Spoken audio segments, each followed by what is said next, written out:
Cancer et pesticides, quel est le lien? Y a-t-il un lien établi entre l'utilisation des produits phytosanitaires en agriculture, que l'on peut retrouver en trace dans notre alimentation, et les cancers?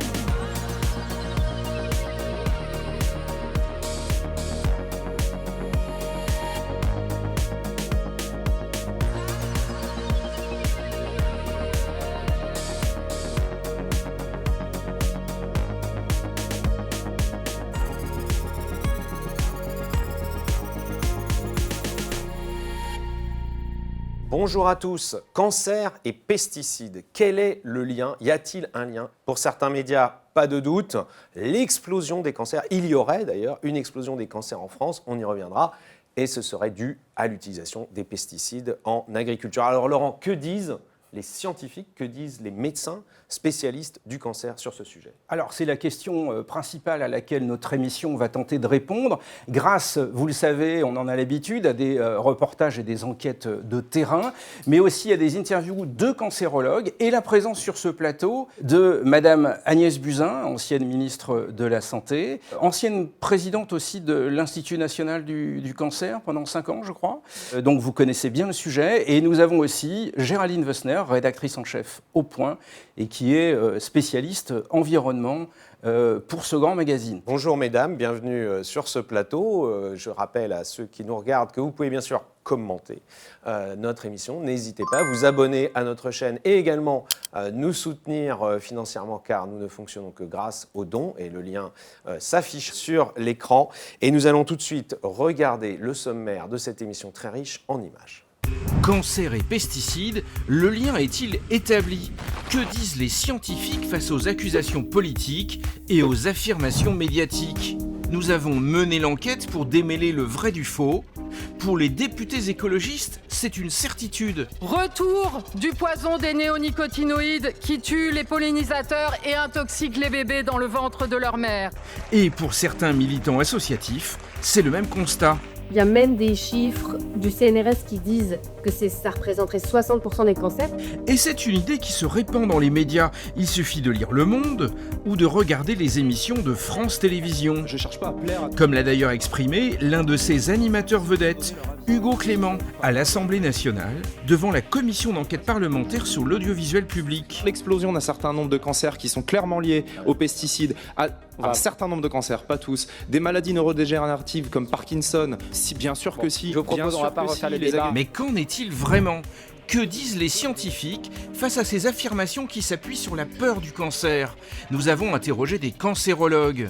Les études de l'INSERM ont classé les pesticides à 0,8% des cancers, apportés donc par les pesticides. Et qu'en est-il de l'acétamipride, ce produit phytosanitaire qui a soulevé des débats houleux en juillet 2025 et une pétition avec 2 millions de signataires après l'adoption de la loi Duplon? Jusqu'à présent, je n'ai pas entendu d'alerte, et quand je regarde les publications sur le sujet, notamment aussi sur le neurodéveloppement, eh bien je ne trouve rien qui m'inquiète. Il n'y a pas de reconnaissance d'un caractère cancérogène de l'acétamipride établi par le Centre international de recherche de Lyon. Après avoir joué sur les peurs au sujet du nucléaire, des OGM ou encore du glyphosate, les militants écolos et leurs relais dans les médias sont-ils en train de faire interdire des produits phytosanitaires sans raison? La peur légitime du cancer est-elle instrumentalisée pour pousser la décroissance en agriculture au risque de faire chuter les productions et les revenus agricoles? Réponse dans cette émission.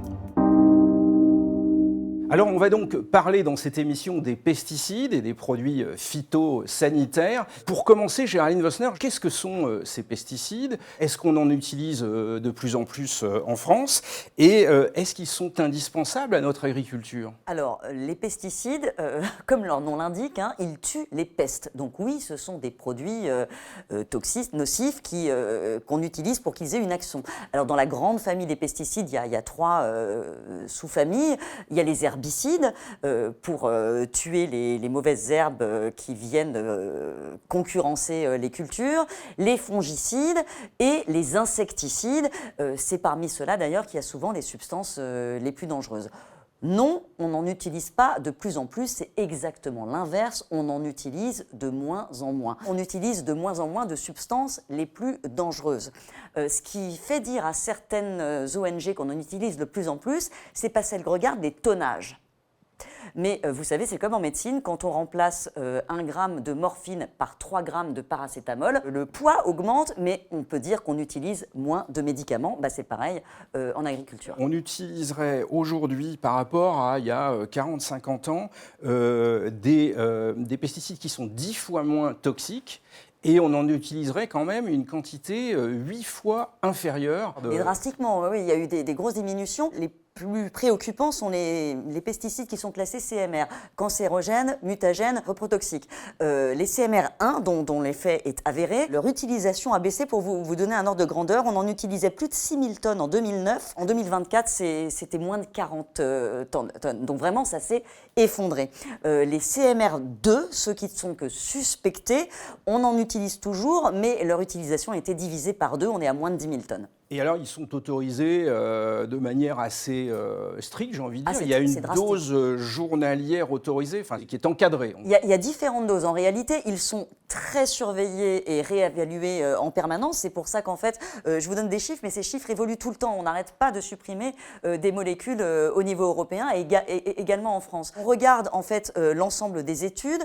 Il y a d'abord la NOEL, qui est la dose à laquelle on n'observe aucun effet. Ça, on fait des études sur les animaux, sur des rats, sur des souris, et on regarde à partir de quelle dose on commence à observer un effet sur l'animal. À partir de cette dose-là, on applique un facteur 100, voire 500 de sécurité pour fixer la dose journalière admissible, qui est la DJA. Ça, c'est la dose à laquelle on peut être exposé toute sa vie sans rencontrer le moindre souci. Et à partir de cette DJA, on établit des limites maximales de résidus, des LMR. C'est la dose qui ne doit pas être dépassée sur les résidus dans l'alimentation. Alors du coup, quand on vous écoute, Géraldine, on se dit tout ça est très bien encadré, il n'y a pas de risque pour la santé. Pourtant, quand on regarde la télévision et qu'on ouvre les journaux tous les jours, on a l'impression que c'est le contraire, qu'il y a un risque maximum avec les pesticides. Donc je me tourne vers Agnès Buzyn. J'imagine que c'est une question à laquelle vous n'êtes pas insensible. Comment est-ce que vous percevez aujourd'hui le risque que nous encourons tous avec les pesticides? Je ne pense pas qu'on puisse dire qu'il n'y a aucun risque pour la santé. On peut dire qu'on le minimise avec les connaissances que nous avons aujourd'hui, mais aujourd'hui, nous ne savons pas non plus ce que peut donner pendant 50 ans l'exposition même à des doses infimes de pesticides, combinés entre eux, c'est ce qu'on appelle l'effet toxique combiné, parce que la plupart des études portent évidemment sur des durées d'exposition limitée et produit par produit. Donc les combinaisons sont compliquées, c'est ce qu'on appelle l'exposome. On ne peut pas dire que c'est sans risque, mais par contre on peut dire que le risque aujourd'hui n'est pas prouvé pour certaines molécules sur, par exemple, le risque de cancer. Par exemple, beaucoup de molécules sont accusées de donner le cancer alors que les risques connus pour ces molécules-là sont plutôt des risques neurotoxiques, des risques de Parkinson ou de risques d'épilepsie.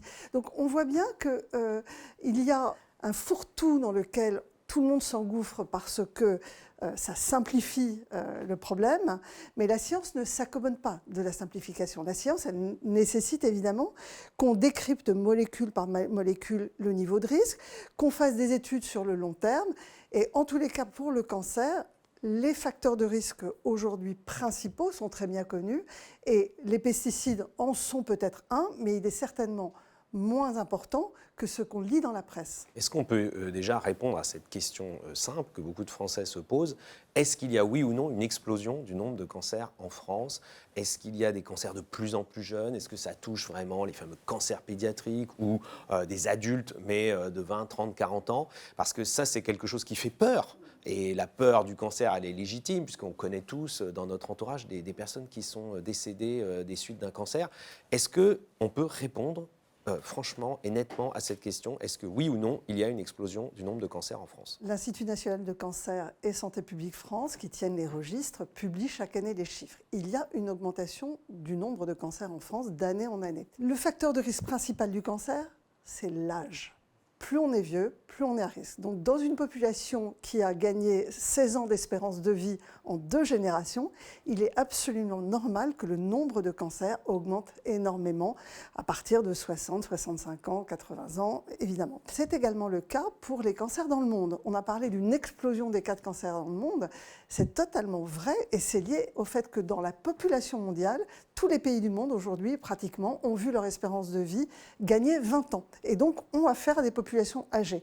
Donc ça explique en grande partie l'augmentation des cas. Après, dans les facteurs de risque les plus importants, ceux qui ont vraiment été démontrés comme niveau 1 de risque par l'OMS, puisque l'OMS étudie chaque année les niveaux de risque pour les produits, pour le tabac, pour la charcuterie, etc. Eh bien, les premiers niveaux de risque, c'est la sédentarité, le surpoids, l'alimentation, le tabac, l'alcool. Une fois que vous avez ce package-là, vous avez déjà 40% des cancers qui sont induits par ces facteurs de risque. Ensuite, vous avez des facteurs de risque d'exposition lors de votre travail à certains produits toxiques. Vous avez la pollution de l'air qui donne un certain nombre de cas de cancer, beaucoup moins que les autres facteurs de risque. Voilà, vous avez les rayons UV quand vous êtes exposé à midi avec les mélanomes. Mais 40% des cas de cancer sont expliqués par ces facteurs-là. Et puis, vous avez les facteurs génétiques. On en connaît certains, on ne les connaît pas tous. Alors, quel est le poids ensuite des pesticides dans les cas de cancer ? Aujourd'hui, nous n'avons pas de preuves pour la plupart des pesticides et ceux pour lesquels il y avait un niveau de preuve important ont été retirés de la circulation il y a bien longtemps. Pour vous donner un exemple, le produit qu'on utilisait il y a 20 ans pour traiter les poux des enfants. C'était un produit extrêmement toxique, ça fait très longtemps qu'il a été retiré de la circulation parce qu'on s'est rendu compte qu'il était cancérogène, qu'il pouvait donner des leucémies aiguës notamment. Donc ces produits-là, ça fait très longtemps, quand on a la preuve qu'ils sont toxiques, qu'ils sont retirés. Alors il y a une alternative aux pesticides dans l'agriculture, Géraldine, c'est le bio.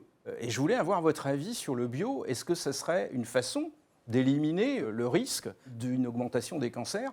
Est-ce que c'est favorable et puis quels sont les résultats du bio? Est-ce que ça marche d'ailleurs? Je pense que c'est pas une bonne approche. Si on se dit en mangeant bio, j'aurai pas de cancer, bon, bah non, c'est pas vrai parce qu'en mangeant conventionnel, c'est peu probable que vous ayez aussi des cancers. Le bio a un intérêt bien sûr parce que encore une fois, les pesticides ne sont pas anodins. Il y a des impacts sur l'environnement, il y a des impacts sur la biodiversité, etc. Donc c'est un choix tout à fait rationnel. Si on veut, si on choisit de défendre l'environnement, de choisir une alimentation bio. Mais si on le fait pour sa santé, non, là, ça n'est pas rationnel. Le bio a eu cet intérêt de pousser quand même le développement de nouvelles pratiques, de pousser la réduction de l'usage de pesticides, parce qu'on l'a dit tout à l'heure, l'utilisation, c'est effondrer des substances les plus actives, les plus préoccupantes. Il en reste bien sûr, mais dans les tonnages, ce qui augmente énormément ces dernières années, c'est le biocontrôle par exemple. C'est toutes les nouvelles manières de lutter contre les ravageurs, parce que eux n'ont pas disparu et ne disparaîtront pas. Il y a eu énormément de recherches pour développer des nouvelles molécules nettement moins impactantes, des solutions de biocontrôle, également pousser de nouvelles pratiques. Alors là, on sort du bio, mais il y a énormément de pratiques qui peuvent limiter l'usage d'intrants et de pesticides, l'agriculture de conservation des sols, l'utilisation des insectes pour réguler d'autres populations, bien sûr l'agriculture de précision, ça a été énorme. On peut simplement, avec des pulvérisateurs intelligents et des petites caméras qui pulvérisent uniquement sur la mauvaise herbe, par exemple, certaines fermes que j'ai visitées arrivent à réduire de 80 à 90% l'usage des pesticides. Mais ça coûte cher, ça doit être encouragé, encore développé. Donc, en fait, on a beaucoup réduit, mais il y a des marges de progression. Alors, moi, ce que j'observe, c'est la façon dont le débat se poursuit dans les médias. C'est qu'on oppose une agriculture traditionnelle qui utilise des pesticides et une agriculture biologique qui serait beaucoup plus vertueuse et beaucoup moins dangereuse pour la santé. Je voulais avoir votre avis, Agnès Buzyn, à ce sujet. Je ne vous demande pas de rentrer dans le débat agricole, ce n'est pas forcément votre compétence, mais sur l'impact sur la santé, est-ce qu'il faudrait absolument qu'on passe tous au bio et comme ça serait formidable? Alors, il y a eu des études, des grandes cohortes qui ont été publiées sur des personnes qui mangeaient bio pour essayer de voir si elles développaient moins de cancer que les gens qui ne mangeaient pas bio. Le seul cancer pour lequel on a vu une différence, c'est pour le risque de lymphome, je crois uniquement chez les femmes. Et le problème que nous avons observé dans ces études, et c'est l'un des grands biais, c'est qu'en général, quand vous mangez bio, vous faites plus attention à votre santé, et donc il y a des biais, en fait, dans l'analyse de l'étude. Souvent, vous marchez plus, vous êtes moins sédentaire, vous fumez moins. Et donc, c'est très difficile d'isoler simplement l'alimentation bio. Mais par contre, il y a un autre élément qui est très intéressant. Nous avons en France une cohorte de suivi des agriculteurs. Agrican, qui est une très belle cohorte. C'est une étude sur un grand nombre d'agriculteurs en activité. Absolument. Alors, je n'ai plus le chiffre exact, c'est plusieurs milliers, je ne sais même pas si c'est... Plusieurs dizaines de milliers. Dizaines de milliers, voilà, c'est plusieurs dizaines de milliers. Et donc, qui de plus exposé que les agriculteurs à tous ces produits toxiques? Et donc, c'est intéressant de voir quelle pathologie ils développent. Et c'est pour ça que je parlais tout à l'heure des risques neurologiques. Donc, il y a un certain nombre de pesticides qui sont associés à des risques accrus de Parkinson. Et en ce qui concerne les cancers, les agriculteurs, bizarrement, font moins de cancers que la population générale. Alors là aussi, il y a des biais, ils vivent au grand air, ils sont moins sédentaires, peut-être qu'ils mangent plus équilibré, mais en tous les cas, ils n'ont pas un taux de cancer supérieur, sauf pour 2 cancers, et là encore, il faut toujours regarder la science très exactement. Il y a 2 types de cancers qui sont plus fréquents chez les agriculteurs, qui sont les lymphomes et les myélomes. Mais en dehors de cela, les cancers solides, les tumeurs solides, n'ont pas l'air d'être particulièrement fréquentes chez les agriculteurs. Donc là, on peut dire quand même que par rapport à ce qui est souvent dit dans les médias et même par certains responsables politiques, on entend beaucoup de responsables politiques répéter qu'il y aurait un lien entre l'utilisation des pesticides en agriculture et le développement des cancers, en citant même souvent à l'appui de cette affirmation les agriculteurs eux-mêmes qui auraient peur du cancer.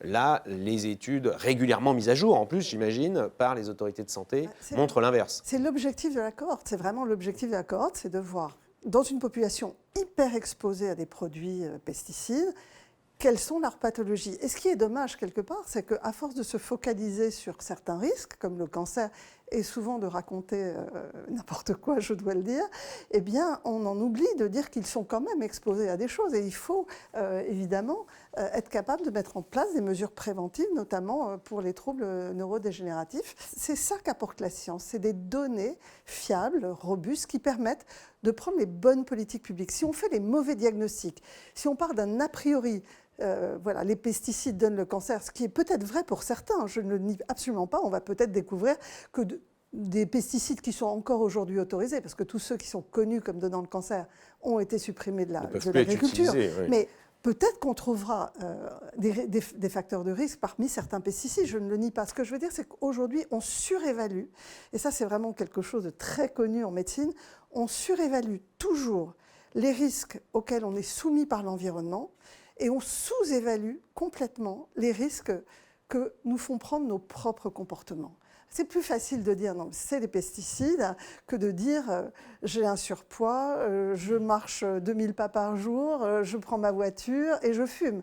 Donc en réalité, il y a aussi le fait qu'on n'a pas envie de voir la réalité en face. C'est pour ça que la science apporte des faits et permet de porter de bonnes politiques publiques. Alors, on a des médias qui, peut-être, ne font pas suffisamment appel aux scientifiques. En tout cas, moi, je lis tous les jours dans la presse, pesticides égale poison, Géraldine. Vous lisez ça comme moi? Oui, on lit ça. Mais bon, on est là dans de la communication politique, de groupes militants, souvent soutenus d'ailleurs par l'industrie du bio, qui milite pour avoir une plus grosse part de marché. Et c'est vrai que les campagnes sans pesticides, vous savez, elles ont beaucoup été portées par la grande distribution à l'époque parce que ça permet de vendre plus cher. Quand vous mettez sans pesticides ou sans OGM sur un paquet, vous pouvez augmenter vos prix de 20 à 30%. Donc il y a tout un écosystème comme ça qui s'est mis en place pour marteler ce message. Là où il est dangereux, ce message, c'est qu'à force de le marteler, on a des conséquences de santé publique. La consommation de fruits et légumes baisse dans la population française et particulièrement chez les jeunes. Et là, on va avoir un terme, une hausse des cancers liée à cette sous-consommation de fruits et de légumes. Donc le bon message, je pense, en tout cas en tant que journaliste, c'est aussi de dire la vérité des faits, ce qui est manger des fruits et légumes, bio ou pas bio. C'est ça qui vous protégera du cancer. Vous le confirmez, docteur Buzyn? Alors, moi, je suis prudente. Je ne dis pas qu'il n'y a pas d'effet sur la santé. Je dis qu'aujourd'hui, pour les pesticides qui sont encore autorisés, les effets sur la santé ne sont pas évidents et donc nécessitent encore des études. Je ne nie pas qu'il y en aura peut-être découvert. Et c'est le travail de l'OMS, du CIRC, du Centre international de recherche sur le cancer, et d'autres agences européennes notamment, d'évaluer pour tous les produits le niveau de risque. Aujourd'hui, nous n'avons pas de produit à l'évidence de ce qu'on appelle le niveau de risque 1 par l'OMS. Niveau de risque 1, c'est des risques avérés avec une robustesse des études qui permet de dire ce facteur-là est absolument responsable de cancer. Par exemple, la charcuterie est de niveau 1. Et ça ne veut pas dire qu'il y a beaucoup de cancers liés à la charcuterie, ça veut dire que le niveau de preuve de risque de cancer avec la charcuterie est absolument prouvé. Absolument vérifié. Le diesel est de niveau 1, le tabac est de niveau 1. Pour l'instant, voilà, il n'y a pas énormément de molécules qui sont de ce niveau de preuve-là. Donc c'est important. Et j'avais envie de reprendre votre question tout à l'heure, Monsieur de Rugy, sur le nombre de cancers chez les jeunes.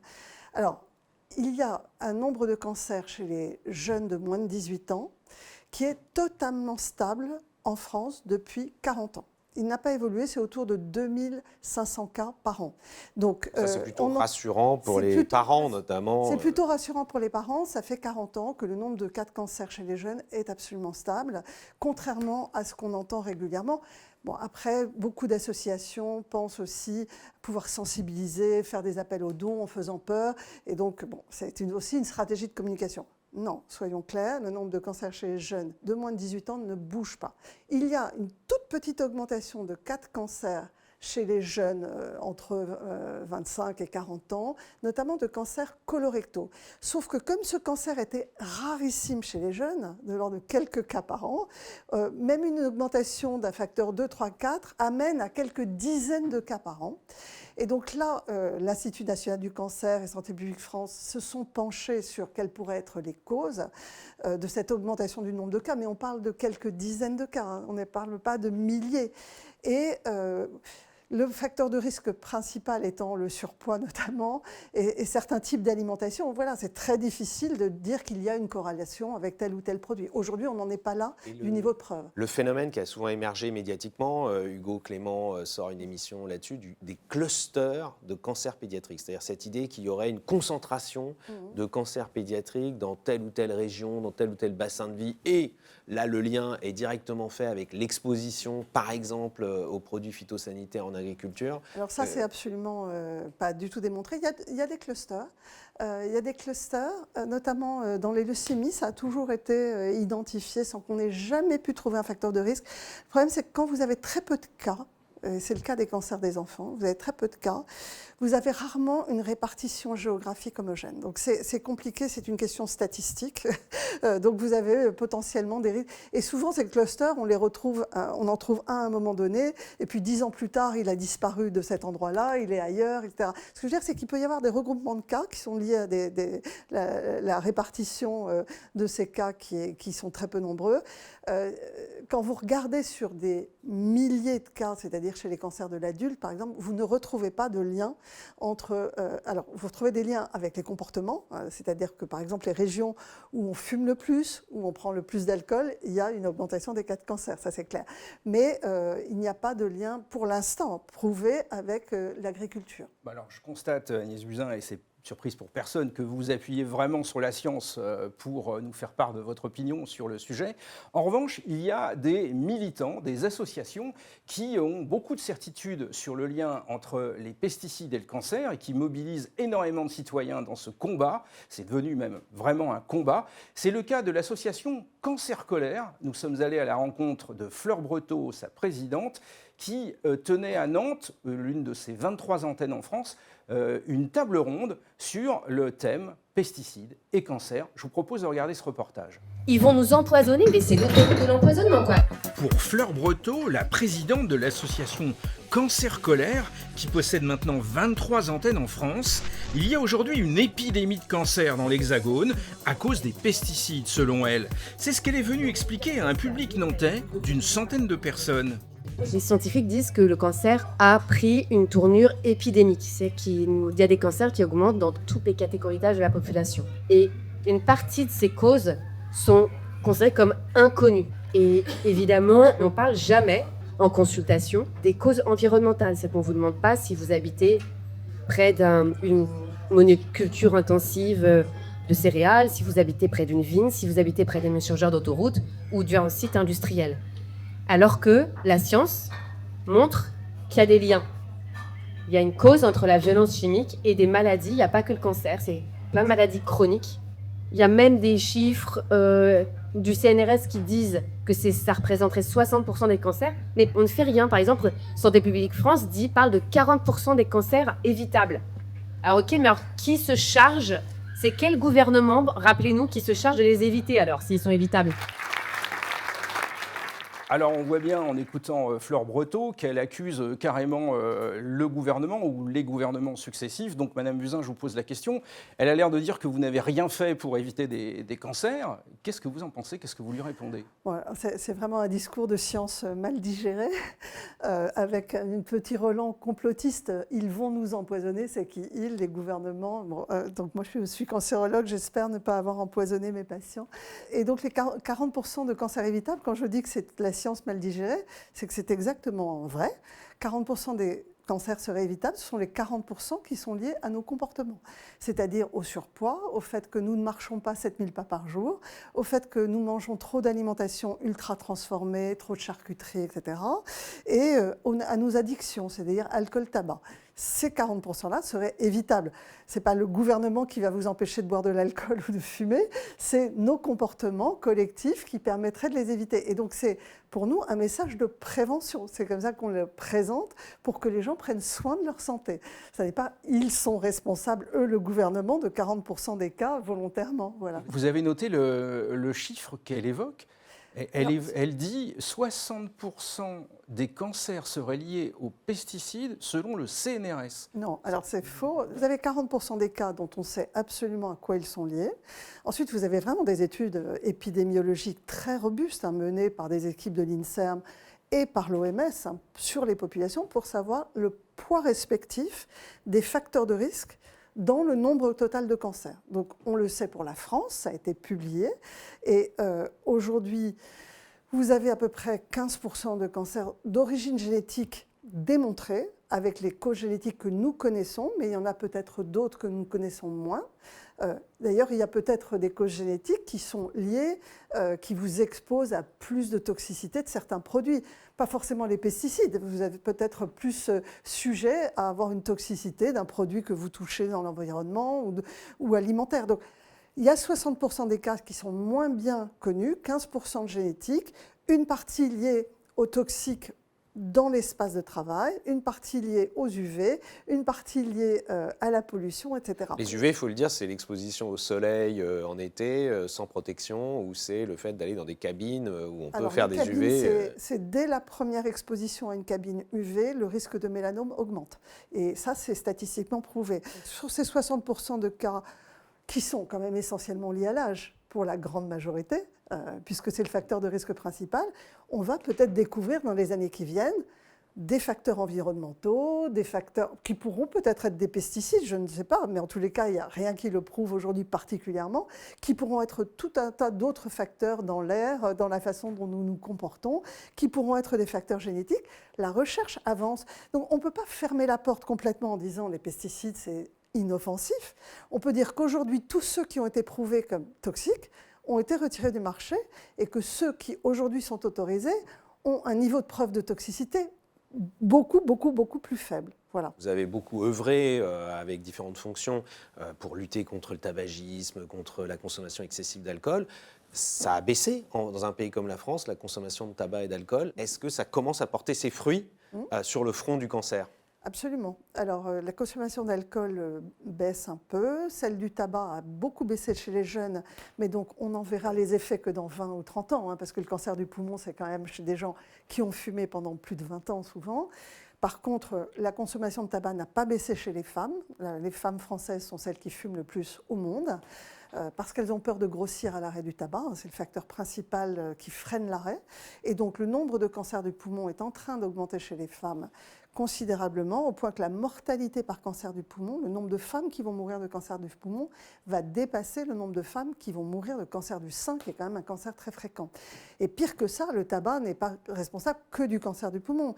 Il est responsable de plein d'autres cancers. C'est un toxique puissant, pas seulement sur le poumon.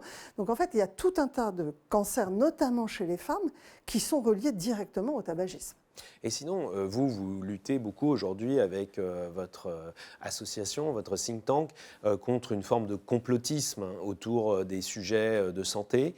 Vous avez subi aussi ça, des attaques là-dessus quand vous étiez ministre de la Santé au moment du Covid. Qu'est-ce que vous répondez à Fleur Breteau qui dit dans d'autres interviews, elle l'a dit notamment dans une interview à Reporter, que en fait tout ça c'était lié, les entreprises, le Big Pharma qui produisent des pesticides sont aussi des entreprises qui parfois, c'est vrai, produisent des médicaments et que donc finalement, elles cherchent à empoisonner les gens pour ensuite vendre des médicaments et des traitements contre le cancer. Le problème du complotisme, c'est qu'en fait, il prend des faits vrais et il les associe. C'est la thèse du millefeuille. Donc oui, les Big Pharma produisent des produits qui sont utilisés pour la santé. Pour autant, faire une causalité sur le fait qu'il y a un lien direct entre le fait de produire tel ou tel pesticide ou telle chimiothérapie est un peu rapide. Je rappelle aujourd'hui quand même que le facteur de risque principal de cancer, c'est le vieillissement. Et nous vieillissons tous et nous allons tous mourir de maladies, malheureusement. Ça ne veut pas dire qu'on ne se bat pas au quotidien et que notamment les agences sanitaires françaises ne se battent pas au quotidien pour la réduction des risques. Ça nécessite quand même que la société dans son ensemble accepte des vérités scientifiques. Les vérités scientifiques aujourd'hui, c'est que les facteurs de risque principaux de cancer, on les connaît, ils viennent de notre comportement en tant que société, et notamment la sédentarité ou l'alimentation, et qu'aujourd'hui, ce sont des vérités qui ne sont pas audibles. C'est-à-dire qu'on a envie de nous faire croire que tout ça ne compte pas, et que ce qui compte, c'est les big pharma, l'environnement, etc. Donc je pense qu'il faut faire vraiment attention à décrypter les faits, à faire des études sérieuses, robustes. Il se trouve que les études, elles se font en France, elles se font à l'étranger, dans plein d'autres pays, elles sont confrontées et tous les pays tombent sur les mêmes résultats. Ce n'est pas juste la France qui dit que 40% des cancers évitables sont liés à nos comportements. C'est quelque chose qui est communément admis à travers le monde. Alors on va vous faire écouter un autre extrait de Fleur Breteau, la présidente de l'association Cancer Colère, et on fera réagir Géraldine Wessner juste après. Nous, on dit que c'est pas normal. Ce nouvel extrait de Fleur Breteau, nous l'avons montré au professeur Jacques Robert, cancérologue. Les scientifiques disent que le cancer a pris une tournure épidémique. C'est-à-dire qu'il y a des cancers qui augmentent dans toutes les catégories d'âge de la population. Il y a même des chiffres du CNRS qui disent que ça représenterait 60% des cancers. Alors, elle dit qu'il y a 60% des cancers qui seraient en gros liés aux pesticides. C'est totalement faux. C'est totalement faux, c'est totalement exagéré. Les études de l'INSERM et les études qui ont été publiées par des consortiums européens, on classe les pesticides à 0,8% des cancers apportés donc par les pesticides. Alors que le tabac c'est 20%, l'alcool c'est 8%, l'alimentation déséquilibrée, en particulier manque de fibres, excès de viande rouge, ça serait 8%. 60% des cancers sont liés, comme l'a montré Vogelstein dans des articles assez précis et tout à fait bien documentés, à des accidents qui surviennent dans les cellules souches lors d'une réplication de l'ADN. Ce sont des choses qui sont maintenant bien établies au niveau scientifique. Donc la science n'a jamais démontré, contrairement à ce qu'elle dit, que 60% des cancers sont plus ou moins liés aux pesticides. C'est un gros mensonge, c'est une exagération. Je vais vous montrer cet autre extrait de Madame Breteau qui va vous dire la base scientifique sur laquelle elle se réfère pour dire que les pesticides sont à l'origine des cancers. Est-ce que vous avez des éléments concrets pour dire scientifiquement que le cancer est lié aux pesticides? C'est le rapport de l'INSERM de 2021 qui fait le lien irrévocable entre pesticides et maladies. C'est marqué noir sur blanc.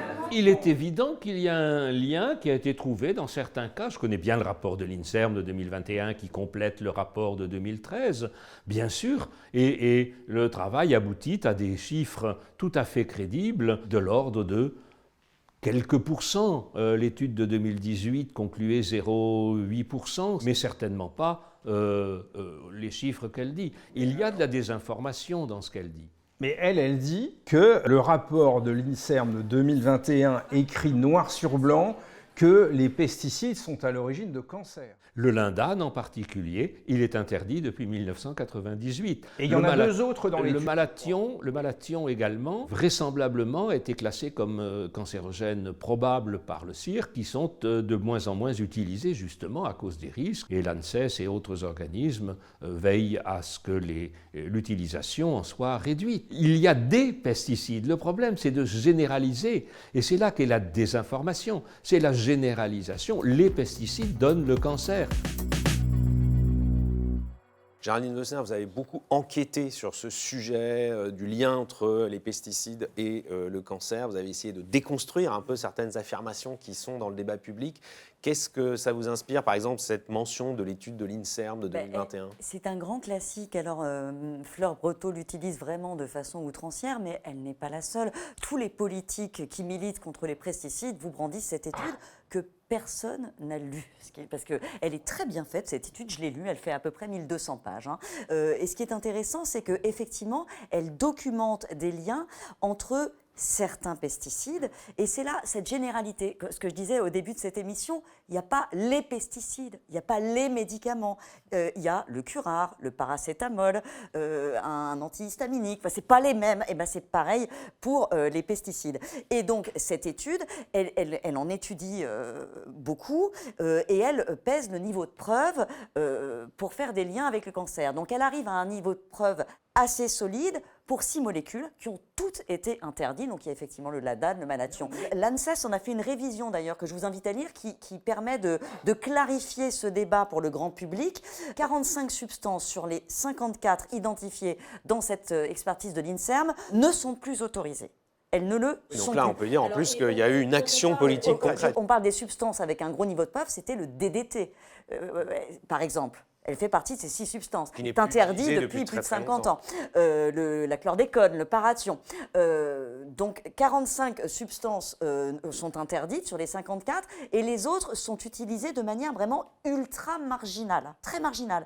Donc en fait, c'est une donnée scientifique intéressante, mais pas pour vous expliquer la situation actuelle en France. Elle peut dans certains pays, parce que certaines de ces molécules sont toujours utilisées dans des pays d'Asie, dans des pays d'Amérique du Sud, mais pas en Europe. Madame Buzyn, est-ce que c'est de la désinformation ce que véhicule l'association Cancer Colère, et notamment sur le rapport que j'imagine vous avez lu de l'INSERM de 2021 sur les pesticides et le cancer? Alors, j'ai juste lu ces conclusions, je n'ai pas été comme Géraldine Wössner à regarder les détails. Non, bien sûr que c'est de la désinformation, ça vise à créer de l'émoi, de l'émotion, on sait comment ça fonctionne aujourd'hui, l'émotion permet de faire adhérer les gens, ça permet une mobilisation, et donc elle est connue comme ça. L'émotion plutôt que la raison. Plutôt que la raison. Le problème, c'est que les politiques aujourd'hui véhiculent aussi ce genre de fausses informations. Il se trouve que j'ai lu le passage sur les cancers du livre de Marine Tondelier. C'est affligeant.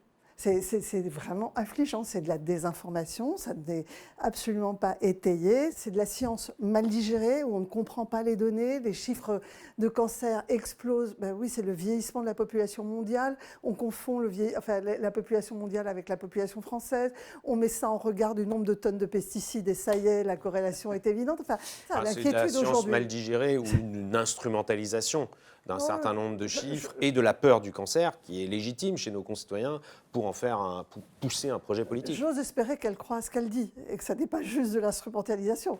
Mais en tous les cas, nous avons un problème sur la façon dont la science est véhiculée aujourd'hui dans l'espace public par les politiques qui ne savent pas comprendre où se trouve l'expertise, qui pensent que des ONG ou des associations militantes leur apportent de l'expertise et qui prennent pour monnaie courante ce que peut dire une association qui, sous des vocabulaires scientifiques, font en fait véhiculer de fausses informations. Et donc c'est un vrai problème. Je vous remercie d'avoir interrogé un excellent cancérologue qui visiblement connaît très bien son sujet et qui permet de montrer que l'expertise a un sens. le professeur Jacques Robert. C'est d'autant plus remarquable qu'il ait bien voulu s'adresser à nous, parce que d'autres nous ont dit « Oh, vous comprenez, sur ce sujet, il n'y a que des coups à prendre. Je n'ai pas très envie de répondre à vos questions. » Alors vous avez créé un think tank qui s'appelle Évidence, c'est bien ça?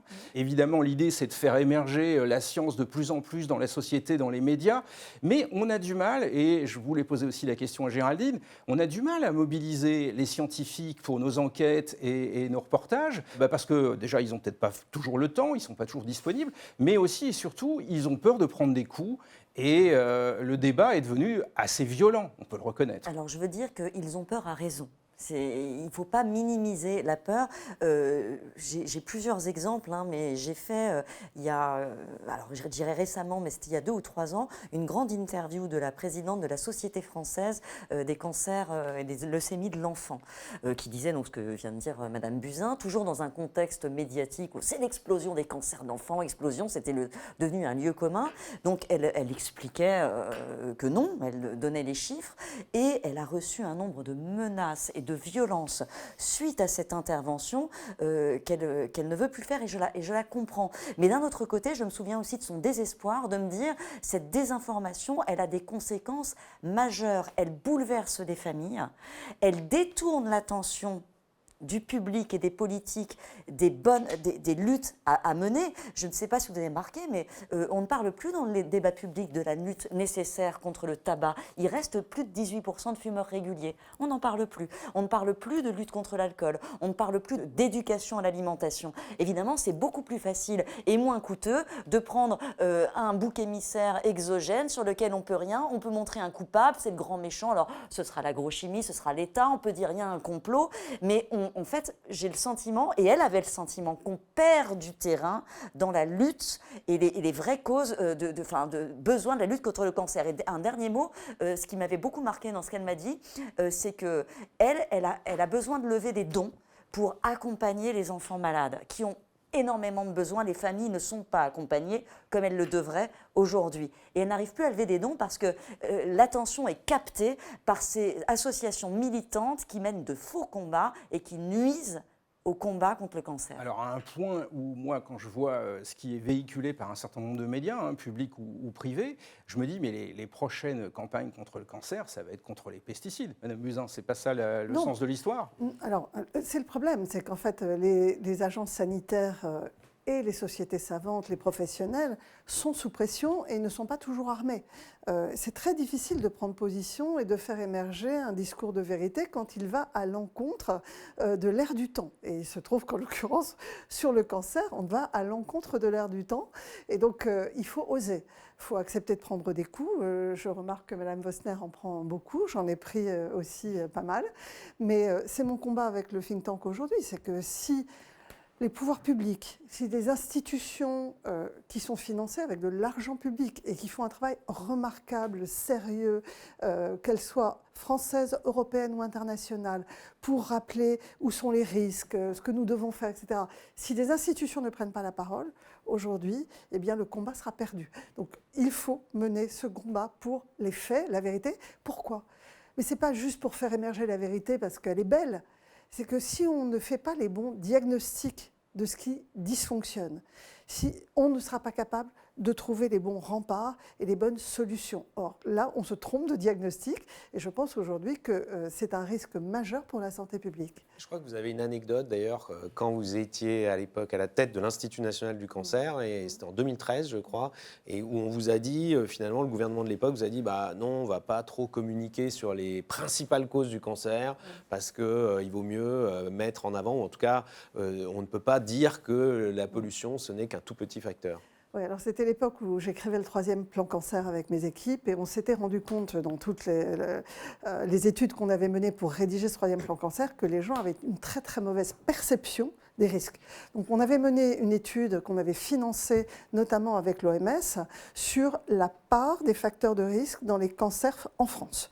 Et donc cette étude était sortie, on se rendait compte que l'alimentation, le tabac, l'alcool, la sédentarité et le surpoids représentaient un nombre de cancers absolument considérable et qu'à côté de ça, la pollution représentait assez peu.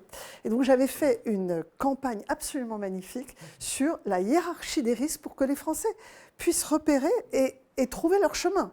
Après tout, ensuite, les choix, ils sont individuels. Si les gens n'ont pas envie de changer d'habitude, mais au moins, ils sont au courant. Et la ministre de l'époque m'avait dit « Non, non, mon combat aujourd'hui, c'est la pollution.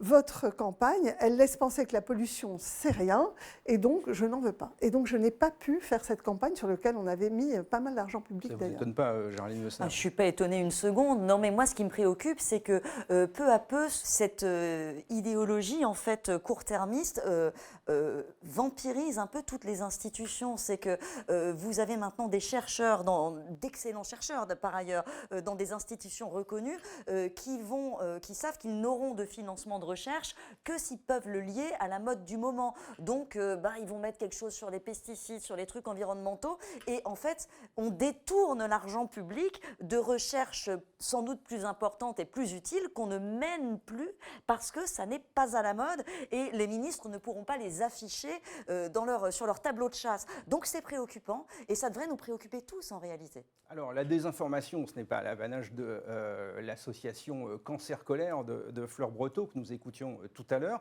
On en a eu un exemple assez flagrant dans la classe politique l'année dernière au moment des débats sur la loi Duplon, vous devez vous en souvenir, avec notamment un pesticide, l'acétamipride, qui fait partie de la famille des néonicotinoïdes et qui a donné lieu à des débats passionnés.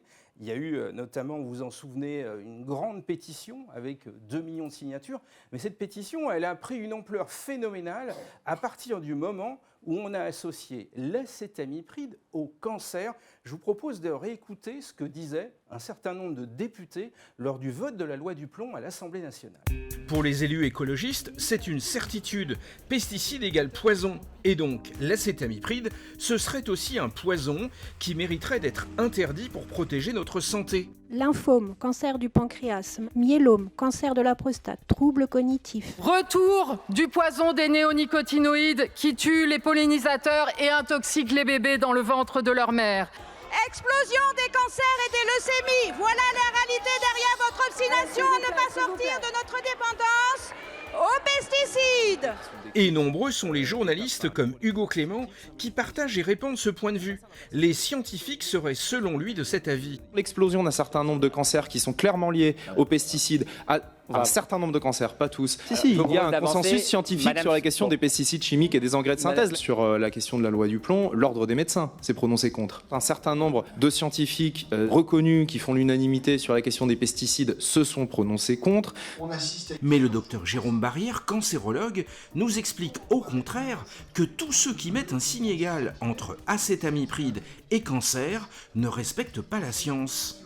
Est-ce qu'il y a un risque pour la population française si on autorise le traitement de ces cultures avec l'acétamipride? À partir du moment où on respecte les seuils qui seront les mêmes que le reste des autres pays, je ne vois pas pourquoi je serais inquiet. Ou alors, je demanderai à mes confrères allemands, néerlandais, italiens, s'ils sont inquiets. Jusqu'à présent, je n'ai pas entendu d'alerte. Et quand je regarde les publications sur le sujet, notamment aussi sur le neurodéveloppement, eh bien, je ne trouve rien qui m'inquiète. Donc on nous présente des études comme quoi ça affecterait les enfants à naître. Sur le neurodéveloppement, oui. À partir du dosage, si vous voulez, qu'on retrouvait dans les urines des mères. C'est ça. Sur cette étude, souvent citée par les écologistes, le cancérologue Jérôme Barrière a fait des révélations lors d'une récente intervention au Sénat. Il se trouve que la publication en question a exclu l'acétamipride puisqu'il n'y avait pas assez de données dans les échantillons. Donc il y a eu quelques alertes sur certains néocotinoïdes, mais l'acétamipride n'en faisait pas partie. Et le problème, c'est que donc, par amalgame, on met tout dans le même panier, c'est beaucoup plus simple pour le grand public, pour créer de la peur. Donc revenons à la raison. Et non, stoppons cette fabrique de la peur. Ce débat l'année dernière sur la loi Duplon et l'acétamipride avait déclenché les passions et avait fait émerger d'ailleurs Fleur Breteau médiatiquement. Géraldine Wessner, est-ce que le sujet va revenir, on le sait, le sénateur Duplon veut déposer une nouvelle proposition de loi, il y a une loi d'urgence agricole. Le Conseil constitutionnel avait censuré l'article de la loi Duplon l'année dernière qui concernait l'acétamipride. Donc beaucoup de gens disent le Conseil constitutionnel a censuré sur le fond, en considérant que c'était le principe de précaution, la santé, l'environnement. Qu'en est-il vraiment dans cette décision du Conseil constitutionnel ? Le Conseil constitutionnel a censuré, c'est très technique, mais il a censuré la façon dont on pensait le réintroduire. Il n'a absolument pas censuré le fond, mais d'ailleurs il ne le peut pas, puisque encore une fois, l'acétamipride est non seulement autorisé au niveau européen, mais son autorisation a été prolongée jusqu'en 2033. Donc ce n'est pas une molécule jugée préoccupante pour la santé. Alors il y a des incertitudes qui demeurent sur cette molécule et qui sont étudiées, mais pas sur la cancérogénicité. Justement, effectivement, quand on avait gavé des rats avec des très fortes doses d'acétamipride, on avait eu un signal et l'EFSA et les autorités sanitaires et des experts indépendants ont jugé que ça n'était absolument pas réaliste dans les conditions réelles d'utilisation. Et l'EFSA, encore une fois, dans un avis récent, en 2024, a totalement écarté le risque de cancérogénicité. Il reste des incertitudes sur la neurotoxicité développementale et sur les propriétés de perturbateurs endocriniens, pas parce qu'on a des signaux, mais parce que les études n'ont pas été conduites avec les critères, les tout derniers critères les plus modernes. Donc elles sont en cours, mais très sincèrement, il n'y a pas de risque soulevé. Évidemment, si c'était un cas inverse, l'EFSA ne l'aurait pas autorisé tout simplement. C'est important ce que vous dites là, Géraldine, parce que moi ce que j'entends dans le débat, c'est que justement, on ne sait pas sur l'acétamipride. Il y a des signaux, par exemple sur la neurotoxicité développementale, ce qu'on a vu de mémoire, c'est une absence de sursaut auditif chez les jeunes animaux, chez les jeunes rats. Ils n'ont pas eu la réponse auditive qu'on attendait. Donc en fait, c'est un petit signal et on se dit on va refaire des études avec les toutes dernières méthodes très modernes. Mais ça n'est pas de nature à suggérer un vrai risque. Bon, donc vous dites, en théorie, pour l'instant, à ce stade des connaissances... J'ajoute que l'utilisation est très encadrée, extrêmement encadrée. C'est qu'on ne peut pas en mettre... les doses sont très basses, c'est sur un certain type de culture, on s'assure que c'est en dehors de toute période de floraison. En fait, le débat a perdu, mais toute rationalité. C'est à l'image de ce que dit Jérôme Barrière dans le sujet qu'on vient de regarder. Sur la neurotoxicité, il explique qu'il y a bien une étude qui met en évidence certaines choses, mais que l'acétamipride n'était pas dans le champ de l'étude. Donc en fait, elle est pourtant reprise, cette étude. Non, mais toutes les études sont reprises. C'est intéressant parce que ces gens-là n'appellent jamais... l'EFSA, c'est des questions de méthodologie. La France, quand elle a voulu exiger que l'Europe l'interdise, a soumis un dossier à l'EFSA où elle a produit cette vingtaine d'études qui sont toujours citées par les militants.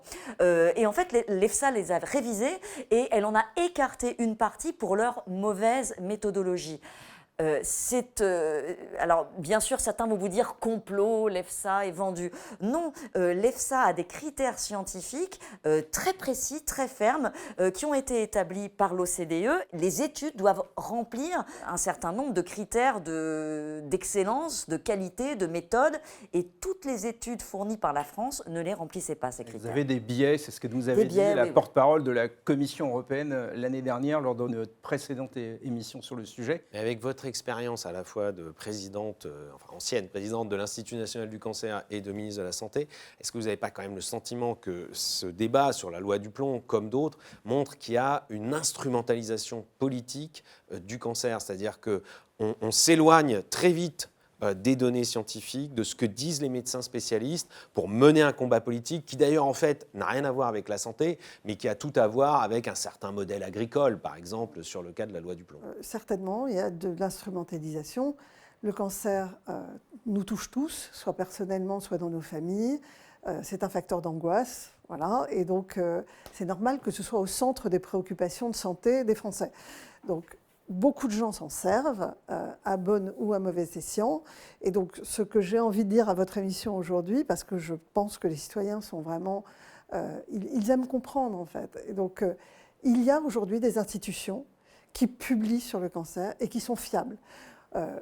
La Société française de cancérologie, l'Institut national du cancer, les centres de lutte contre le cancer. Il faut aller chercher de l'information, il faut aller chercher de l'information par les centres experts. Et ça n'est pas parce qu'on est dans une ONG militante qu'on est un expert. Un expert, c'est quelqu'un qui est reconnu par ses pairs comme le spécialiste du sujet, qui va pouvoir justement donner les explications, les biais dans les études, etc.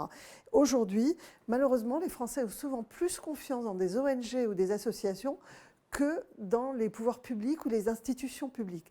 Nous sommes quasiment le seul pays comme ça. La plupart des pays du Nord, ils ont confiance dans leurs institutions. Nous devons retrouver cette confiance.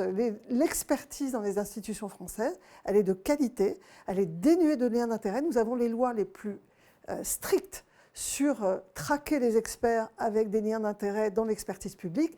C'est soumis à 5 ans de risque de prison, 300 000 € d'amende si vous mentez sur vos liens d'intérêt. Donc, c'est très encadré et donc les Français devraient, et je le dis, doivent avoir confiance dans leurs institutions d'expertise. À commencer peut-être par les politiques, les décideurs qui ont quand même une responsabilité particulière, soit en tant que députés, sénateurs ou ministres. Sur ce sujet de l'acétamipride, on a aussi interrogé le professeur Jacques Robert et voilà ses réponses sur le lien entre le cancer, les pesticides et l'acétamipride. Est-ce que l'acétamipride est cancérogène? L'acétamipride, dans l'état actuel des connaissances de la science, n'est pas cancérogène.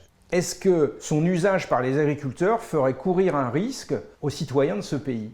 Je ne pense pas. Je ne pense pas que l'acétamipride ferait courir un risque aux habitants de notre pays, dans la mesure où l'acétamipride n'est pas montré cancérogène, et d'autre part qu'on y est exposé de toute façon parce qu'on est en Europe. On ne peut pas s'extraire de l'Europe et aller vivre sur la Lune. Vos détracteurs diront, bah oui, mais l'étude de l'INSERM de 2021 explique très clairement que les pesticides génèrent le cancer. L'étude de l'INSERM ne dit pas ça. L'étude de l'INSERM dit que certains pesticides sont cancérogènes et doivent être interdits, ou ont été déjà interdits, mais ne globalisent pas les pesticides donnent le cancer. L'étude de l'INSERM est beaucoup plus mesurée que ça. C'est une erreur de faire un amalgame entre tous les pesticides pour dire que ce sont des responsables du cancer. Bien sûr. Tout amalgame, quand on met des choses qui ne sont pas de la même catégorie, tout amalgame amène à des exagérations ou à des biais dans le raisonnement qui ne sont pas acceptables, dans ce cas précis comme dans tous les cas. Est-ce que le Conseil de l'Ordre est à sa place pour prendre position dans ce débat et dire on est en faveur de l'interdiction de l'acétamipride? Certainement pas. Certainement pas. Il n'a pas la compétence pour ça. D'abord, ce n'est pas dans sa mission. Et d'autre part, ça n'est pas dans ses compétences. C'est un mouvement d'opinion, un grand mouvement d'opinion. Il était bien d'être dans un certain camp, que j'appelle le camp du bien par dérision. Et quand il y a 2 millions de personnes, on se dit qu'ils ont sûrement raison. Le problème, c'est que le consensus n'est pas à la source de la vérité. Ce n'est pas parce qu'il y a 2 millions de personnes qui ont une opinion sur quelque chose qu'ils ne connaissent pas qu'ils ont raison. Vous avez le sentiment que vous allez choquer en disant ça dans un... C'est possible, oui. C'est possible que je choque, mais j'ai des arguments. La science est là pour dire les choses comme elles sont, avec des chiffres précis. Le problème, c'est de généraliser, et c'est là qu'est la désinformation. C'est la généralisation. Les pesticides donnent le cancer. Et la phrase toute crue comme ça est une exagération et par conséquent une désinformation. On accueille Antoine Kopra, qui est directeur de la rédaction du média Les Électrons Libres. Bonjour Antoine Kopra, merci d'être avec nous. Antoine Kopra, vous avez fait énormément d'articles avec les Électrons Libres sur ces enjeux. S'agissant de l'acétamipride, puisque le débat va encore porter cette année au Parlement sur ce néonicotinoïde, est-ce que vous avez des choses à nous dire et de quelle manière vous répondez à la question « Est-ce que l'acétamipride est cancérogène ?» Alors ça, pour le coup, nous, on n'a pas plus à dire que ce que disent les études. C'est-à-dire que je reprends ce que disait Géraldine Vosner tout à l'heure, c'est-à-dire qu'actuellement, il n'y a pas d'études qui montrent une corrélation entre les cancers et l'acétamipride. C'est-à-dire qu'on est... De ce côté-là, les choses sont bien cadrées. Est-ce qu'à ce moment-là, il ne faudrait pas qu'il y ait des prises de position, des expressions claires dans le débat public des autorités de santé? Je m'adresse à vous, Agnès Buzyn, qui avait été à la tête, y compris de la Haute Autorité de Santé, l'Institut National du Cancer, parce que finalement, ça a manqué. Ou alors, on a eu des expressions comme le Conseil de l'Ordre des médecins, mais est-ce que le Conseil de l'Ordre des médecins est vraiment légitime sur un sujet comme ça? Absolument pas. Il n'a absolument aucune légitimité scientifique. Il s'occupe de la déontologie, c'est-à-dire des rapports entre médecins.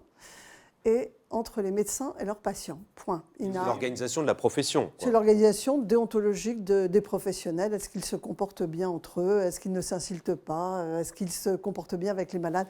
Point. Vraiment, le Conseil de l'ordre, il faut le sortir du jeu. Alors, vous avez vu que sur le service public, Hugo Clément, il justifie, il l'a dit devant la commission d'enquête parlementaire sur l'audiovisuel public, il justifie notamment sa position en disant j'exprime un point de vue, certes, mais c'est celui de l'Ordre national des médecins, donc la science a tranché le débat. Donc, l'Ordre national des médecins n'a pas vocation à dire la science. Ils n'ont pas de légitimité, ils ne sont pas choisis comme ça, ils ne sont pas élus sur leur... Ce n'est pas une autorité scientifique. Ce n'est pas une autorité, ils ne sont même pas élus sur l'idée qu'ils auraient une compétence scientifique. Donc ce sont des médecins généralistes ou spécialistes sur une liste qui sont là pour la déontologie. C'est des listes syndicales en fait, c'est une représentation des médecins. C'est censé ne pas être syndical, c'est vraiment censé régler la déontologie, même si parfois c'est un peu syndical, mais ça n'est clairement pas scientifique.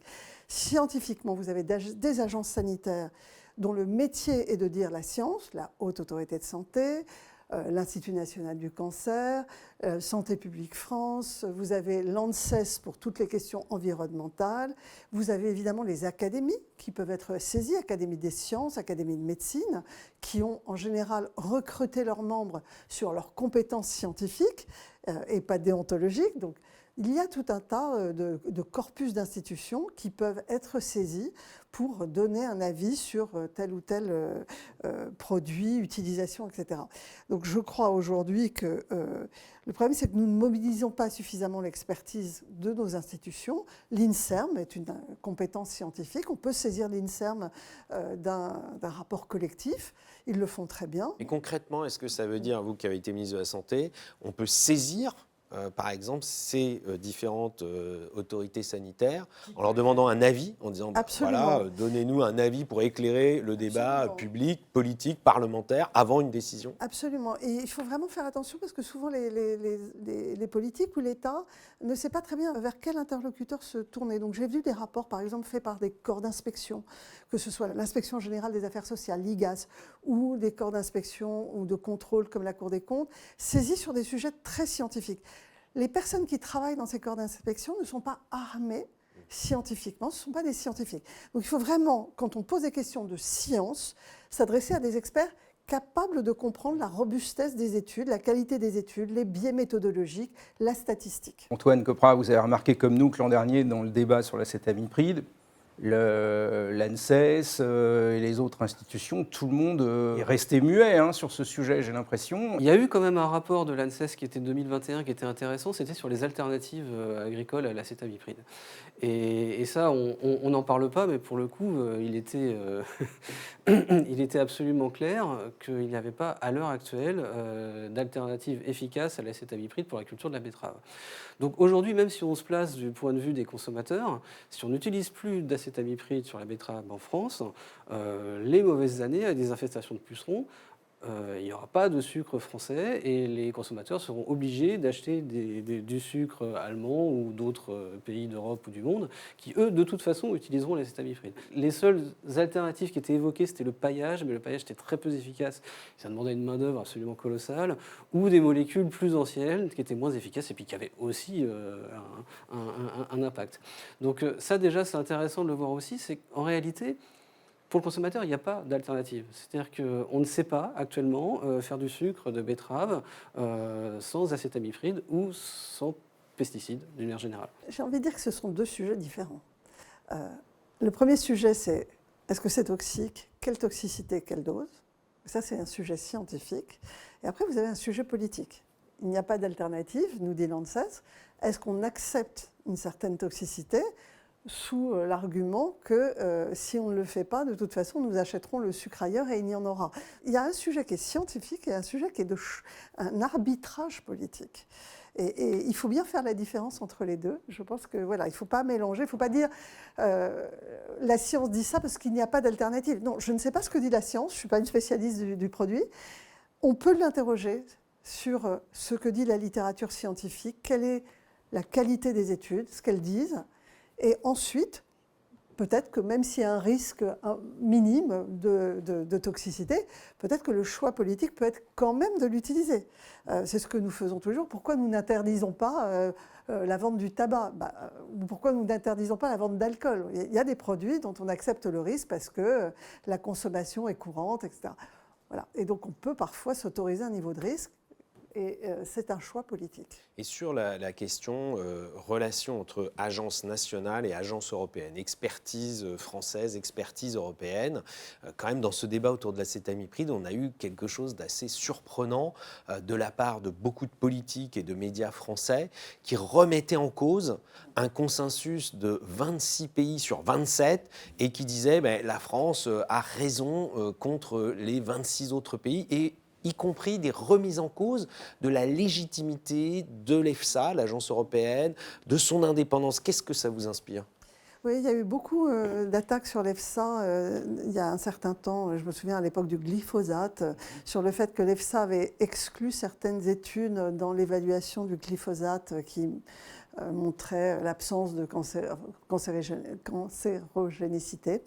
Je crois que l'EFSA a les mêmes règles aujourd'hui en termes de transparence et de lien d'intérêt des experts que les agences françaises. Je crois que c'est très important pour la légitimité des agences sanitaires, qu'elles soient françaises ou européennes, de montrer qu'il n'y a aucun risque en fait, que des experts mobilisés aient un lien avec un industriel, ou alors c'est un mensonge et ils sont soumis à la loi. Ça veut dire que c'est aussi un mensonge quand on lit ou on entend que l'EFSA est soumise au lobby, qu'en fait elle ne fait que recycler les études fournies par les industriels. C'est parce que certains ne comprennent pas qu'on puisse exclure des études dans une évaluation collective. Alors, certaines études sont de très mauvaise qualité. Elles ont ce qu'on appelle une robustesse statistique et scientifique tellement faible qu'elles n'apportent rien, en fait. Et elles créent du... J'avais vu un rapport une fois d'un corps d'inspection comme ça qui mélangeait sur la toxicité d'un produit, je n'ai pas envie de rentrer dans les détails parce qu'il n'a jamais été rendu public, et qui mélangeait des études sur 100 000 personnes suivies pendant 10 ans avec le cas d'un lapin intoxiqué avec ce produit, etc. Bon, on voit bien qu'un cas unique ne peut pas rentrer en ligne de compte par rapport à une étude faite pendant 10 ans sur 100 000 personnes. Et donc, ça, ce sont les scientifiques qui choisissent la qualité d'études. Dans toute expertise collective, vous faites attention à exclure des études qui ont des tels biais méthodologiques qu'elles ne veulent rien dire. C'est normal. Et ce n'est pas parce que ça déplaît, mais ça peut déplaire à tout le monde. Parfois, ça peut déplaire aux industriels, ça peut déplaire aux ONG. La réalité, c'est que les scientifiques sont les seuls capables de juger qu'une étude est faite dans de bonnes conditions qui va permettre de tirer une conclusion valide et qu'il n'y a pas trop de biais. Alors je reviens sur l'acétamipride. Cette année, nous avons une nouvelle proposition de loi du sénateur Laurent Duplomb qui a revu sa copie et il nous explique sa nouvelle stratégie pour essayer de faire passer une autorisation pour ce néonicotinoïde qui pourrait permettre aux agriculteurs de lutter contre les ravageurs de leurs récoltes. Lors des assises de lutte contre le déclin agricole, le sénateur Laurent Duplomb a présenté une nouvelle proposition de loi destinée à autoriser l'acétamipride, un néonicotinoïde autorisé partout en Europe, mais pas en France, pour les agriculteurs français qui cultivent la betterave, les noisettes, les pommes et les cerises, afin de lutter contre les ravageurs de leurs récoltes.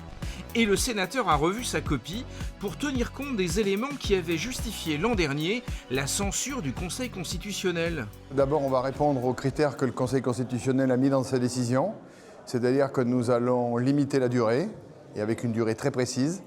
Nous allons citer les filières, le deuxième élément qu'il nous avait dit, et nous allons nommer les méthodes d'utilisation.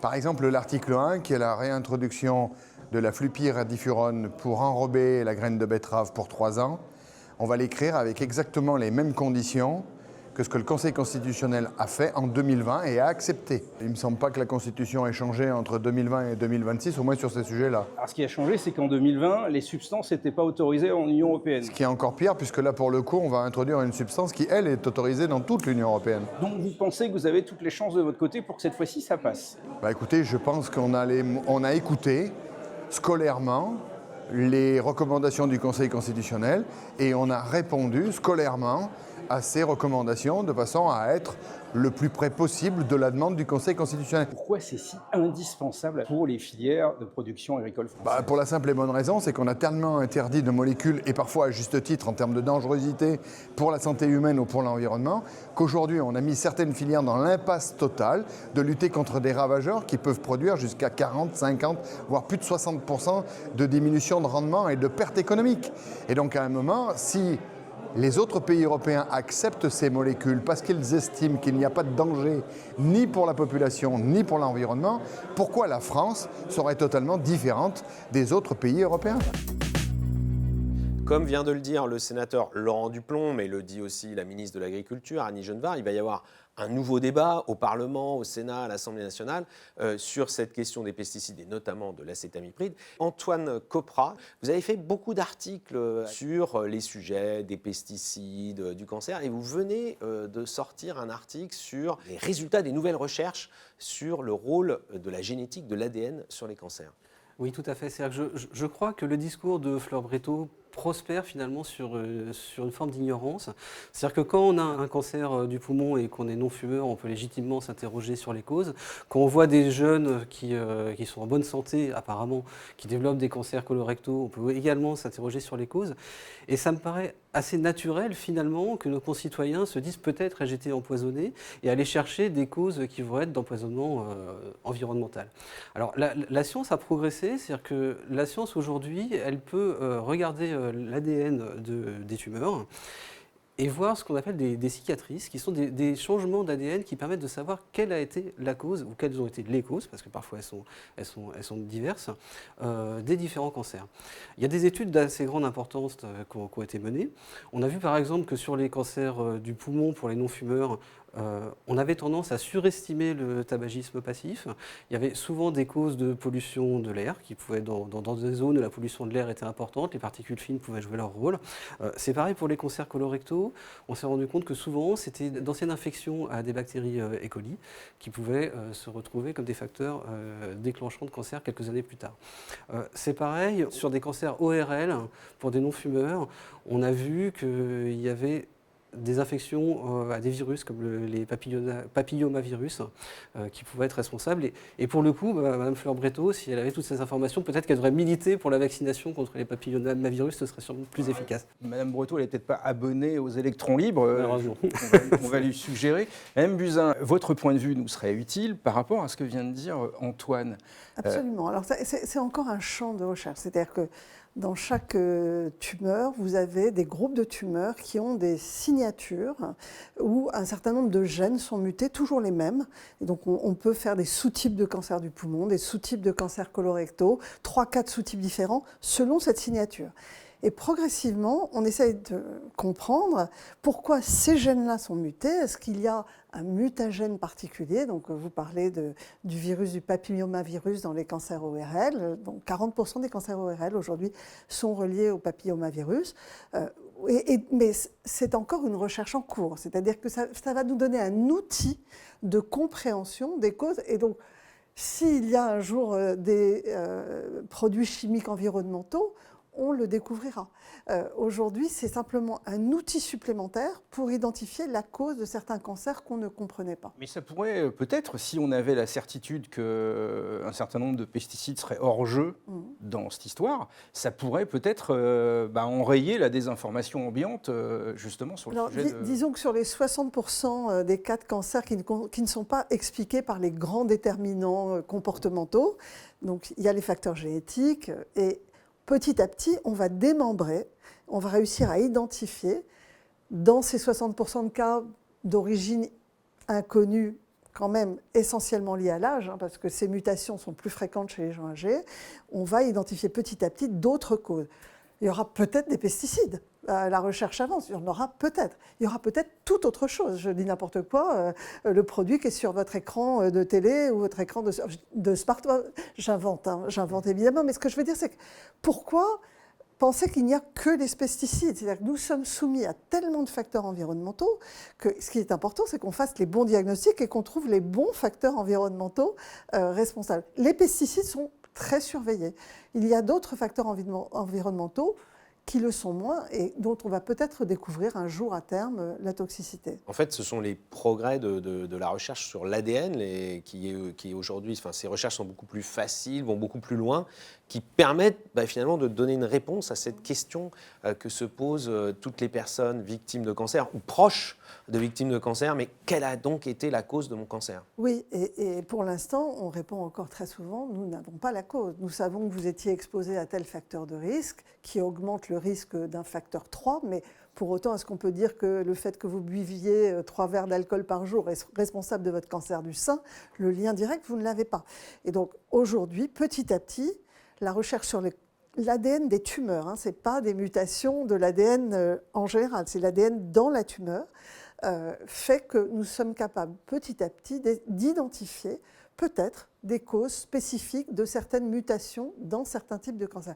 Ça prend du temps. On ne va pas démembrer tous les cancers en l'espace de 2 ans, mais c'est une piste de recherche qui permet d'avancer plus vite qu'auparavant. Pourquoi? Je vais vous expliquer très simplement. Quand un facteur de risque est puissant comme le tabac, vous voyez très très vite le lien entre le tabagisme et le cancer du poumon. Et donc c'est quelque chose qu'on a identifié dans les années 50. Quand un facteur de risque est peu puissant, il faut énormément de cas et des outils très fins pour identifier la causalité entre un facteur de risque faible et une tumeur. Et donc, plus on a du mal à identifier un facteur de risque, plus ça veut dire que sa nocivité n'est pas évidente. Voilà. Et c'est pour ça que maintenant, nous prenons de plus en plus de temps à découvrir de nouveaux cancérogènes. Et qu'on comprenne bien, donc, Antoine Kopra, ces recherches sur l'aspect génétique, l'ADN, cette signature ADN, comme vous avez dit tous les deux, c'est quelque chose aujourd'hui qui se développe de façon énorme partout dans le monde? Oui, il y a eu des études de grande ampleur avec des cohortes de plusieurs milliers de personnes. Mais effectivement, comme le disait Madame Buzyn, il faut déjà avoir des suspicions sur certains produits pour pouvoir lier en fait, ces signatures ADN avec ces produits. C'est-à-dire que c'est une recherche qui est lente. On ne va pas connaître 100% des causes de cancer en quelques années. Mais comme elle le disait très bien, les causes principales, elles sont identifiées. Parce que pour le coup, évidemment, on peut facilement lier. En fait, on sait qui est fumeur, qui ne l'est pas. On sait quelles sont statistiquement les possibilités de retrouver en fait, des marqueurs sur les fumeurs qui ont eu certains cancers. Et donc, on peut facilement en fait, faire le rapprochement entre cette signature et la cause. Et ça, évidemment, ça prend du temps. Mais je crois que, quelque part, cette information, elle pourra couper l'herbe sous le pied, finalement, du complotisme qui se nourrit d'ignorance. Pour donner peut-être une note d'espoir à ceux qui nous regardent, est-ce que déjà aujourd'hui, on peut imaginer faire de la prévention grâce à des marqueurs génétiques sur le cancer, de mieux cibler la prévention pour des personnes qui se posent des questions sur le risque pour elles d'avoir le cancer? Alors, pas sur ces signatures génétiques, mais il y a des causes génétiques du cancer sur lesquelles aujourd'hui on est extrêmement bien armé, notamment pour les cancers du sein et de l'ovaire, et où il y a de la prévention, où on fait des mastectomies, c'est le cas d'Angelina Jolie, donc il y a de la prévention ciblée sur des facteurs de risque génétiques. Ce que je voudrais dire aussi, c'est qu'il est probable qu'on ne trouve pas, même dans 20 ans, dans 30 ans, des causes pour tous les cancers. Il faut comprendre que nos cellules se multiplient en permanence, nous avons des milliards de cellules qui se multiplient, et lors de cette multiplication, il peut y avoir des erreurs dans la façon dont l'ADN va se dupliquer pour aller d'une cellule à l'autre. Et donc, cette petite mutation génétique, nous en avons en permanence. En général, notre organisme est bien armé pour les réparer. Et donc, c'est pour ça que nous ne faisons pas des cancers tous les jours. Mais plus on vieillit, en fait, moins ce système de réparation est efficace, plus statistiquement, vous avez un risque d'une mutation qui ne soit pas réparée correctement. C'est pour ça que je dis quand même qu'aujourd'hui, le facteur de risque principal des cancers, c'est l'âge. Il ne faut pas l'oublier et que plus la population vieillira, plus malheureusement nous aurons de cas de cancer.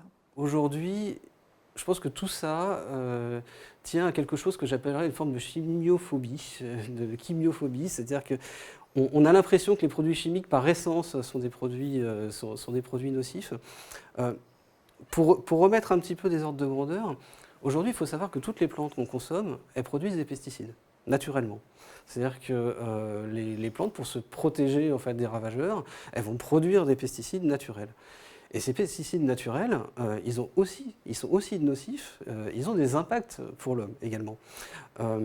Pour vous donner une idée, on ingère 15 000 fois plus de pesticides naturels, naturellement produits par les plantes, que de pesticides de synthèse. Dans une tasse de café, le matin, vous avez plus de pesticides naturels que vous allez ingérer de pesticides de synthèse sur un an. Est-ce que le café est toxique? Alors, est-ce que c'est ce que vont se dire ceux qui nous regardent? D'ailleurs, il y a un pesticide qui est très connu, que beaucoup de gens ingèrent, qui s'appelle tout simplement la nicotine. La nicotine, c'est un pesticide naturel qui est produit par une plante et qui évidemment, tous les fumeurs connaissent bien. Certaines personnes se disent, oui, mais notre corps s'est habitué, l'homme s'est habitué aux pesticides qui sont créés par les plantes, les pesticides naturels. C'est pas possible dans le sens où typiquement quand on mange des pommes de terre, des tomates, ce sont des produits qu'on ne connaît que depuis quelques siècles. Donc il n'y a pas pu y avoir d'adaptation de l'espèce humaine face aux pesticides naturels créés par la tomate, par la pomme de terre ou par le cacao qu'on ingère également depuis peu de temps en fait dans les pays occidentaux. Donc aujourd'hui, partir du principe, avoir un prérequis en se disant ce sont les pesticides de synthèse, ça n'a pas de sens. C'est-à-dire que ça n'a pas plus de sens que se dire c'est peut-être un pesticide naturel de la tomate. Et il y a, je dirais, quelque part, une idée qui est que la chimie, l'industrie fait des produits nocifs, alors que les produits nocifs sont partout, le cyanure est naturel. C'est une espèce de combat contre l'industrie, en fait, plus idéologique que scientifique. De combat, et puis quelque part d'aveuglement, en se disant que forcément, on en revient un peu aux théories du complot qui sont ramenées par Fleur Bretto, qui explique que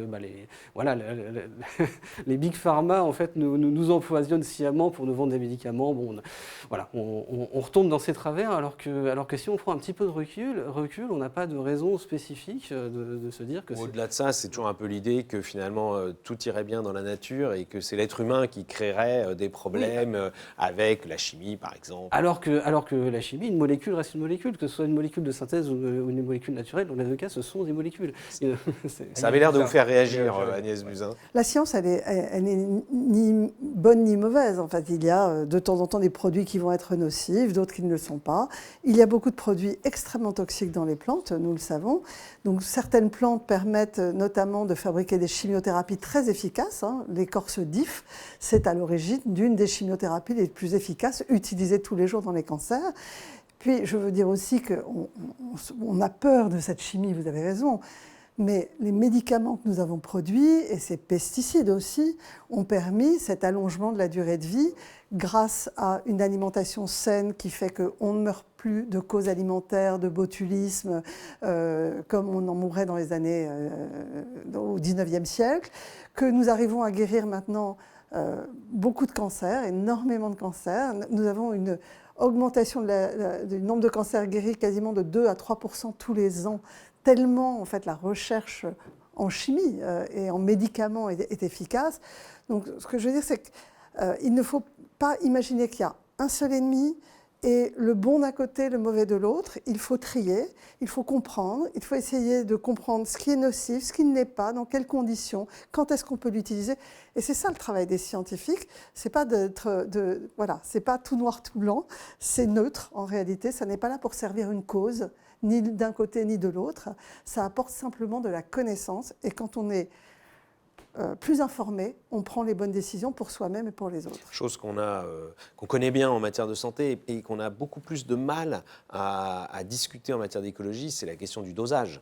On le sait, le paracétamol, par exemple, c'est toxique, c'est mortel à une certaine dose, mais ça sauve des vies à une autre dose plus faible quand on a des fortes fièvres. L'eau de Javel, le chlore, c'est évidemment toxique si on le prend à forte dose, si on se met à boire de l'eau de Javel pure, alors que de l'eau de Javel dans l'eau, c'est ce qui permet de rendre l'eau potable. Est-ce qu'on n'a pas perdu complètement de vue cette question du dosage des produits? C'était le cas sur l'acétamipride comme sur d'autres produits. Absolument, et c'est très important en médecine, cette notion de dose toxique ou au contraire de dose curative. On le connaît pour les médicaments. Et c'est pour ça que je trouve que dès qu'on simplifie à outrance, on est dans le faux. Et c'est ça qui est compliqué parce que pour ne pas simplifier, il faut du temps. Et je vous remercie de cette émission qui permet justement de donner des explications longues. Le problème, c'est qu'aujourd'hui, à la fois les réseaux sociaux, à la fois l'expression politique, à la fois l'expression à l'Assemblée avec des questions très courtes, ne permet pas le développement de la complexité de ce que nous observons en science. Et donc c'est un enjeu pour moi de faire de la pédagogie de la science. La pédagogie de la science, c'est d'aller voir dans le détail ce qui est efficace, pas efficace, toxique, la dose, dans quelles conditions, et ça nécessite des explications très longues. Est-ce que ce n'est pas l'occasion de dire un mot sur le principe de précaution? Finalement, on vit avec cette idée, j'ai envie de dire c'est un petit peu un chapeau au-dessus du débat public, et nous on a l'impression sur beaucoup de sujets qu'il est un peu dévoyé, c'est-à-dire que cette idée qui paraissait belle au départ, j'en ai été moi-même un supporter, de dire on doit mesurer les risques avant de mettre sur le marché un produit, avant de diffuser une technologie par exemple ou une molécule, et aujourd'hui on a l'impression que ça s'est complètement inversé. C'est si on n'a pas démontré que le risque est zéro, alors il ne faut pas le faire. Je crois que vous avez eu à connaître ça sur les vaccins par exemple. Oui, alors non, les vaccins, ils étaient utilisés depuis tellement longtemps qu'il n'y avait même pas de question de principe de précaution. En fait, la preuve a été fournie de leur innocuité. Le principe de précaution a été mal compris. Je pense que c'était une belle idée. De l'inscrire dans la Constitution via la Charte de l'environnement était une belle idée. Sauf que quand vous lisez bien l'idée initiale, c'était un principe d'action. C'est-à-dire que en situation d'incertitude globale, on ne sait même pas s'il y a un risque. Ce n'est pas qu'on pense qu'il y a un risque de cancer, c'est qu'on n'a aucune idée sur les risques. Il faut absolument mener des études pour réduire le niveau d'incertitude. Ce n'est pas un principe qui est fait pour réduire le risque quand il est connu. Quand il y a un risque connu, c'est de la prévention. Ce n'est pas un principe de précaution. Et donc le principe de précaution, ça doit être un principe pour agir et faire de la recherche. En plus du principe de précaution, il y a cette question de la balance à faire entre les bénéfices et les risques. Et là aussi, on a l'impression que c'est complètement perdu de vue dans les débats qu'on a, par exemple, sur l'acétamipride ou comme sur d'autres substances utilisées en agriculture. C'est pour ça que c'est très important ce que disait Mme Buzyn tout à l'heure, c'est-à-dire que quand vous avez des autorités environnementales qui jugent de la qualité environnementale d'un projet, ce ne sont pas à elles forcément de prendre la décision, mais c'est aux politiques, parce qu'il y a à chaque fois des questions environnementales, des questions sanitaires, des questions économiques, et c'est tout ceci en fait pris ensemble qui doit permettre de forger une décision. Aujourd'hui, ne pas utiliser certains produits, ça a aussi de l'impact. Par exemple, si on arrêtait d'utiliser des engrais dans le monde, il y a la moitié de la population mondiale qui n'aurait plus possibilité de se nourrir. Donc aujourd'hui, sans engrais, on ne nourrit que 4 milliards de personnes et pas 8 milliards. Donc tout ceci, en fait, il faut évidemment essayer d'avoir jugé des produits qui sont sanitairement les plus efficaces, qui ont la plus grande innocuité. Mais il faut aussi voir la globalité, c'est-à-dire il faut absolument qu'on ait une forme de souveraineté alimentaire en France également, il faut qu'on puisse préserver notre agriculture, sachant qu'on a une agriculture qui, je pense, aujourd'hui est une des meilleures au monde. Ça, il faut quand même que les Français en soient bien conscients. Et donc voilà, c'est aux politiques après de faire la part des choses entre les différents acteurs, et on ne peut pas voir uniquement par un seul prisme. Donc ça ne sera pas forcément sur une seule analyse scientifique, aussi pertinente soit-elle, qu'il faut prendre une décision, ça reste aux politiques de trancher, on est bien d'accord, on est tous d'accord là-dessus, mais on ne peut pas négliger la science. On ne peut pas négliger la science, elle ne doit pas dicter la conduite à tenir. Donc, nous pensons dans le think tank que je dirige aujourd'hui que la décision publique et les bonnes politiques publiques, c'est un triptyque. C'est qu'est-ce que dit la science? La science, elle vous donne les faits. Ce n'est pas elle qui vous donne la conduite à tenir. Le GIEC, il vous donne l'état du climat. Il ne vous dit pas faut réduire, faut augmenter le prix de l'essence. Donc, que dit la science? C'est les faits. Que dit la société? C'est quoi son acceptabilité sociétale? Pour telle ou telle politique, on l'a bien vu, quand on augmente le prix de l'essence, et c'est utile pour le climat, on a eu les gilets jaunes. Donc on voit bien qu'il y a une acceptabilité sociétale ou pas de certaines décisions.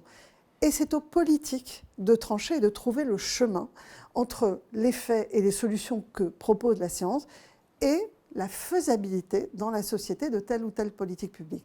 Donc typiquement sur les pesticides, peut-être qu'il va falloir, dans les choix que nous avons à faire, entendre que les Français sont inquiets, mais pour autant expliquer que nous avons besoin de nous nourrir et que c'est peut-être dommage d'aller importer du sucre allemand avec tel ou tel pesticide. En tous les cas, c'est aux politiques finalement d'arbitrer entre ces deux positions. Mais ce qui compte, c'est bien d'isoler la science. Ne pas lui faire dire, ne pas lui faire prendre position politiquement. C'est qu'elle apporte simplement la réalité, les faits de ce que l'on connaît. sachant qu'il y a des choses qu'on ne connaît pas. Alors, je crois qu'on a eu un débat fort pertinent et intéressant sur le sujet. Existe-t-il un lien entre les pesticides et le cancer? Et on a apporté un certain nombre de réponses, avec notamment des références à la science, grâce à Madame Buzyn. François, je crois que on peut clore cette émission en rappelant aux internautes qui peuvent évidemment nous faire part de leur avis sur les propos qui ont été tenus au cours de cette émission. N'hésitez pas à liker, à commenter cette émission et à nous faire un don si vous en avez la possibilité, parce que c'est grâce à vos dons que notre émission, nos enquêtes et nos reportages peuvent continuer d'exister. Voilà, merci à tous. Merci.